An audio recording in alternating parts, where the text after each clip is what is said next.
Oil ஊற்றிட்டோம். சிம்பிளாக வீட்டில் எப்படி குக்கரில் பண்ணுவோம் அதுதான் இன்றைக்கி நம்ம பார்க்க போகிறோம். ஸோ ஆயில் ஊற்றி சூடானதுக்கப்புறம் கடுகு அளவாக நல்லா ஆயில் சூடானா கடுகு வெடிக்கிற அளவுக்கு டைம் கொடுத்து வரமிளகாய் நல்லா வந்து கிள்ளி போட்டுக்கலாம்.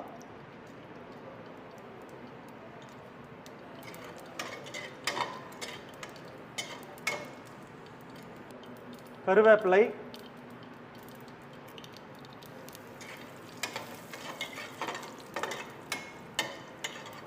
கொஞ்சம் மஞ்சத்தூள் ஆயிலே கொடுக்கலாம். இது வந்து கலர் வந்து நல்லா எல்லோ கலரில் இருக்கும். ஸோ மஞ்சத்தூள் போட்டு பச்சை மிளகா காரத்துக்கு தகுந்த மாதிரி,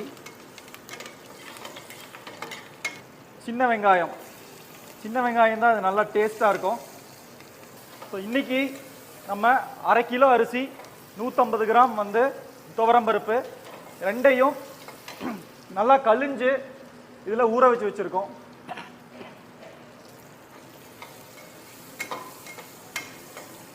சின்ன வெங்காயம் நல்லா ரோஸ்ட் ஆகுது, நல்லா வதங்குது.